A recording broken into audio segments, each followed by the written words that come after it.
நீதிமொழி 21:5. பதறுகிறவனுடைய நினைவுகள் எதற்கு ஏதுவா இருக்கும்? படிங்க. ஜாக்கிரதையுள்ள நினைவுகள் செல்வத்துக்கும் பதறுகிறவனுடைய நினைவுகள் தரித்திரத்துக்கும் ஏதுவாகும். அப்ப நினைப்புல மனசுல பதறாங்க. இப்ப இன்னொன்னு, நினைப்பு தான் பிழைப்பை கெடுக்குதான்னு சொல்லுவாங்க. அப்ப என்னன்னா, நினைவுல பதறிக்கிட்டு இருக்கிறாங்க, மனம் பதறிக்கிட்டு இருக்கிறாங்க. அப்போ நீங்கள் ஏதாவது ஒரு காரியத்தை சொன்னீங்கன்னா, சரிம்மா அப்படிம்பா உங்கள் பையன். அப்புறம் போயிட்டு வந்தோடனே, ஏப்பா நான் சொன்னது நீ வாங்கிட்டு வந்தியாப்பா, என்ன எப்போ சொன்னீங்கம்மா அப்படின்னு கேட்பா. அவன் உண்மையில நான் சொல்லவே இல்லைன்னு, நீங்கள் சொல்லவே இல்லைன்னு ஒத்த காலில் நிற்பான். அவன் என்ன செய்கிறான்னா, மனசில் பதறிக்கிட்டு இருக்கிறான், நினைவுகளில் பதறி கொண்டிருக்கிறான். நினைவுகளில் பதறுகிறவர்கள் நிறைய பேர் இருக்கிறாங்க. பதறி என்னத்தை செய்யலாம், என்ன பண்ணலாம், அப்படியே அலைந்துகிட்டு இருக்கிற நினைவுகளில் பதஷ்டமாக இருக்கிறவர்கள் உண்டு. அப்படிப்பட்டவங்கள நீங்கள் இருக்காதீங்க. அங்கே அந்த வசனத்தை போட்டு, தம்பி, பதறுகிறவனுடைய நினைவுகள் தரித்திரத்துக்கு ஏதுவாகும். சிலர் நல்ல கையில் கொஞ்சம் பைசா வந்துருச்சுன்னா அதை எப்படியாவது போட்டு இன்னும் பெருக்கிறணும், இப்படி பெருக்கிறணும், அப்படி பெருக்கிறணும்னு சொல்லி கணக்கு போட்டுக்கிட்டே இருந்து சில வேண்டாத எல்லைகள் எல்லாம் கால் வச்சு பதறி இழந்து போகிறவங்களா இருக்கிறாங்க. ரொம்ப நினைவுலையும் பதறுகிறவர்களுடைய நினைவெல்லாம் தரித்திரத்துக்கு ஏதுவாக இருக்கிறதுனால, பதறுகிறவனா இராத உன் நினைவுகள் உன்னை தப்பாக நடத்தும். அப்போ உன் நினைவுகள் டக்குன்னு சொன்ன உடனே அதுக்கு ஒரு உரைகள் வச்சுக்க. நினைப்பு நிறைய பிளான் சொல்லும், கட சொல்லும். உன் நினைவில் நல்ல நீ ஒரு மைக் கொடுத்து மைக் டெஸ்டிங் ஹலோ சொல்லுங்கள் பேசுங்கன்னா உன் நினைப்பு பயங்கரமாக பேசும், நிறைய பிளான் சொல்லும். அதெல்லாம் கேட்டோம்னா உட்காந்து எவ்வளோ பெரிய பேராசக்காரனாக இருக்கான் பாரு அப்படின்னு யாராக இருந்தாலும் சொல்கிற மாதிரி தான் இருக்கும். அவர்களுடைய நினைவுகள்லாம் ரொம்ப பெருசாக இருக்கும், வெரி வெரி பிக் பிளான்ஸ் அதெல்லாம் இருக்கும் நினைவுகள். பதறுகிறவனுடைய நினைவுகளோ செய்கிற ஒவ்வொரு வேலையும் தரித்திரத்துக்கு ஏதுவாக இருக்கும், தரித்திரத்தை கொண்டு வந்து சேர்த்துரும். தங்க முட்டை இட்டுச்சான் ஒரு வார்த்தை, அந்த கதை கேட்டுக்கீங்களா? ஆமாம், அவனுக்கு தங்க முட்டை தினம் இட்ட உடனே ஒரு நாள் யோசனை வந்துச்சு, இவ்வளோ முட்டையை வயிற்றுக்குள்ளே தானே இருக்குது, இன்னைக்கு ஒரே நாளில் எடுத்துருவோம்னு சொல்லி நினச்சிட்டான். கத்தி எடுத்தான், அறுத்தான், வெளியே வந்ததெல்லாம் பொடி முட்டைகள் தான் இருந்துச்சு. அடுத்தடுத்து வரப்போகிறதெல்லாம் பொடி முட்டையாக இருந்துச்சு, தங்க முட்டைகள். பதறுகிறவனுடைய நினைவு தரித்திரத்துக்கு ஏதுவா இருக்கும். கர்த்தர் உனக்கு தங்க முட்டை போல நன்மைகளை ஆசீர்வாதங்களை எல்லாம் உனக்கு கொடுத்து வச்சிருக்கும் போது பதறி போய் அதை நீ வகுத்து போடாத, கழித்து போடாத. கர்த்தர் அருமையா உன்னை நடத்துறதுக்கு ஒரு வழி வச்சிருக்கிறார். ஆமென் சொல்லுங்க பார்க்கலாம். ஹல்லேலூயா. இன்னைக்கு நமக்கு ஒரு தங்க முட்டை கிடைச்சிருக்கா இல்லையா? ஆமென் சொல்லுங்க பார்க்கலாம். ஹல்லேலூயா. இப்போ நமக்கு என்ன தெரியும்? பதறவே மாட்டோம். இனிமேல் கம்பேரிஷனே கிடையாது. யாரையும் கம்பேர் பண்ணியே வாழ போகிறது இல்லை. கம்பேர் பண்ணால் ஏதோ ஒரு வேண்டாத ஒரு வேலை துவங்குது ஆவிக்குரிய மண்டலத்தில், வேற ஒரு ஒர்க்கு நடக்குது உன்னைய வறுமையாக்க. அப்போ யாரை பார்த்தும் வன்கணனா இருக்காத. கர்த்தர் அவங்களுக்கு கொடுத்துருக்கிறாரியா, அவ்வளவுதான். கர்த்தர் அவங்களுக்கு கொடுத்துருக்கிறாரியா இந்த பாக்கியம். ஸ்தோத்திரம் கர்த்தருக்கு ஸ்தோத்திரம். எனக்கு கொடுத்துருக்கிற பாக்கியத்துக்காக கர்த்தருக்கு ஸ்தோத்திரம் அப்படி நீங்க சொல்லுங்க. கர்த்தர் அப்பொழுது உங்களை ஆசீர்வதிப்பார். ஒரு நிமிடம் எழுந்து நிற்கலாமா? பதஷ்டப்பட்டு மனம் பதறுகிற ஒரு நிலை உங்களுக்கு வேண்டாம். பதறி செய்கிறவருடைய நினைவுகள் தரித்திரத்துக்கு ஏதுவாய் கொண்டு செல்லுகிற, டக்குன்னு யோசிச்சுட்டு டக்குன்னு உடனே செயல்படுறது அப்படின்றதுல கால் வைக்காம இருக்கிறதுக்கு ஒரு உரைகள் வச்சுக்கிடுங்கன்னு சொன்னேன் பார்த்தீங்களா? அதை மட்டும் சொல்லி முடிக்கிறேன். உரைகள் பெரும்பாலும் இந்த உரைகள் யாரா இருக்கும்?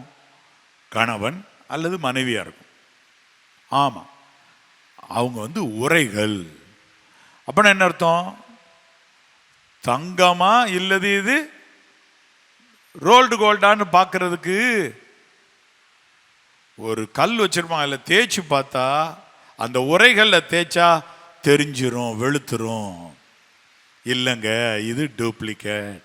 அப்போ உங்களுடைய நினைவுகள் எல்லாவற்றையும் செயல்படுத்தாம அதை நிதானித்து உங்களை நடத்தத்தக்க நபரை உங்கள்கிட்ட கர்த்தர் கொடுத்திருப்பார். கணவன், மனைவி, இல்லைன்னா சில வீட்டில் பிள்ளைகளே அப்படி இருப்பாங்க, பொறுப்பாக யோசிச்சு சொல்லுவாங்க. பிள்ளைங்க இன்னும் நீங்கள் திருமணமே ஆகலை, பெற்றோர், தாய் தகப்பன், அப்போ அவங்கள்ட்ட கேட்கணும், இந்த மாதிரி செய்யலாமா? இப்படி ஒரு தாட் வருது, செய்யலாமா? அப்போ எப்பயுமே பிலாத்துக்கு புத்தியில் எட்டாதது பிலாத்தினுடைய மனைவிக்கு எட்டிருச்சுல்ல. அழகாக பரிசுத்தேவனர் அங்கே கொண்டு வந்து கொடுத்துட்டார்ல மெசேஜ். அப்போ அவங்ககிட்ட இருக்கு மெசேஜ். அப்போ நம்ம புரிஞ்சுக்கிடணும், அங்கே மெசேஜ் இருக்குதுன்னா அவங்ககிட்ட இருந்து வரும் ஆலோசனை. இல்லைன்னு வச்சுக்கோங்க, அது உங்கள் மனசுக்கு தெரியும், இன்னும் கொஞ்சம் நாள் காத்துருங்க. ஒரு மெசேஜ் வந்து ஆமாம். அப்போ அனனியா சப்பிராள் மாதிரி இருந்தும் ஓடிடக்கூடாது. அப்போ உரைகள்னா உள்ளதை சொல்கிற ஆளாக இருக்கணும். அது உங்களுக்கு ஆமாம் ஆமாம் அப்படியே ஆக கடவுது அப்படின்னு சொல்கிற ஆள்கிட்ட போய் கேட்டிங்கன்னா அவங்க அப்பயுமே ஆமேன் ஆமேன்னு போடுவாங்க. அப்புறம் எங்கேயாவது நீங்கள் போய் விழுந்துட வேண்டியதான். பதறக்கூடாது. பதறுகிற ஒரு நிலை இருக்கவே கூடாது. ஒரு சம்பவத்தை ஒரு நாள் நான் உங்களுக்கு சொன்னது ஞாபகத்தில் இருக்குது. ஒரு குறிப்பிட்ட ஊரில் நடந்தது. அந்த ஊரில் ஒருத்தர் தன்னுடைய காரை ஓட்டிட்டு போகும்போது வேகமாக வழி கேட்டு பின்னாடி இருந்து ஒரு வண்டிக்காரன் வந்து சத்தம் போட்டுக்கிட்டே வந்த உடனே டக்குன்னு இவர் ஓரமாக நிப்பாட்டி இறங்கி அவரை திட்டி போடுவோம்னு சொல்லிட்டு இறங்கி காரை நிப்பாட்டிட்டு இறங்கி, என்னையா இப்படி ஓட்டுறீருன்னு சொல்லி கேட்க திரும்பி அவர் பார்த்துட்டு திரும்புறதுக்குள்ள இவருடைய வண்டி வெகு வேகமாக பிரேக் போடாதனால ஓடிச்சு, இடது பக்கம் ஓடிச்சு. ஐயோ வண்டி வண்டி வண்டின்னார். ஏன்னா அந்த வண்டிக்குள்ள அவருடைய மனைவி பிள்ளை உள்ள இருக்கு. இன்னொரு ஆளை திட்டுற பதஷ்டத்தில் பிரேக் போட மறந்துட்டார். எப்பயும் திட்டலாம் அப்படின்னு கூட அவர் நினச்சி விட்டுருந்தாருன்னா கூட இருக்கலாம். அவர் இன்னொரு நாள் வந்தால் பார்த்தா சொல்லலாம், ஆலோசனைன்னு கூட சொல்லியிருக்கலாம், திட்டாமல் ஆலோசனை சொல்லலாம். இவர் திட்டுறதுக்கு நின்ன நேரத்தில் அந்த வண்டி போனது இடது பக்கத்தில் பெரிய நீர் கட்டி கிடக்கிற குளம் உள்ளே போச்சு. இறந்துட்டாங்க, காப்பாற்றவே முடியல. இரும்பு இல்லையா, அப்படியே அந்த வண்டியினுடைய வெயிட்டில் அப்படியே உள்ளே கொண்டு போயிடுச்சு. என்ன சொல்கிறது? மனம் பதறக்கூடாது. பதறாத காரியம் சிதறாது. பொறுமையாக இருங்க. ஆவியின் கனியில் ஒன்று நீடிய பொறுமை, சாந்தம், இவைகளெல்லாம் இருக்குது. பதறாம, மனம் பதறாம இருங்க. ஒன்று மிக முக்கியம், என்னது? உன் நீதி சரி கட்டுறதுக்கு கர்த்தர் வருவார். அப்படின்னா ஆங்கில வேதாகமத்தில் சொல்லியிருக்கு, உங்களுக்கு பழி வாங்கிறதுக்கு அவர் வருவார். நீதி சரி கட்டனா என்னன்னா, நமக்கு அநீதிகள் நடந்திருக்கலாம் பல எல்லைகளில். பொறுமையா இருங்க, அவர் பழி வாங்க வருவார். அடுத்து பதில் செய்யவும் வருவார். பதில் செய்ய வருவார். தேவன் பதிலளிக்க வருவார். என்னன்னா, உனக்கு காம்பன்சேஷன் கொடுக்க வருவார், பதிலளிக்க வருவார். அவர் சொன்ன வார்த்தையின்படி உனக்கு நன்மையை கொடுக்க வருவார். இந்த வசனம் பார்த்தீங்களா? ஆவியின் கனியோ அன்பு, சந்தோஷம், சமாதானம், நீடிய பொறுமை. அந்த பொறுமை இல்லை, நீடிய பொறுமையை அணிஞ்சுக்கிடுங்க உங்க உள்ளத்துக்குள்ள. நீடிய பொறுமைன்ற ஒரு விதையை தூக்கி உள்ள போடுங்க. பதறிக்கிட்டே கலங்கிக்கிட்டே இருக்கிற அந்த உங்க இதயமாகிய அந்த கொந்தளிக்கிற கடலுக்குள்ள நீடிய பொறுமை என்கிற நல் விதையை உள்ள தூக்கி போடுங்க. அப்படியே அந்த கடல் அமர்ந்துடும். இன்னைக்கு அமைதியாகிறதுக்கு பழகுங்க, பொறுமையா பேசுங்க, ஆன்சர் பண்ணும்போது பொறுமையா இருங்க. Any time, at any area of your life, எங்கனாலும் சரி பொறுமையா ஆன்சர் பண்ணுங்க, பொறுமையா பதறாம இருங்க. ஏன்னா உங்க கூட உங்க குடும்பம் இருக்கு. பாதிரி இன்னொருத்தரை திட்டுறதில்ல, வீட்டை விட்டுட்டார் அந்த மனுஷன், அப்படி இருக்கக்கூடாது. அப்ப நீங்க புரிஞ்சுக்கிடுங்க, பதறி உங்க குடும்பத்து நன்மையை அழக்கூடாது, உங்க குடும்பம் காக்கப்படணும்.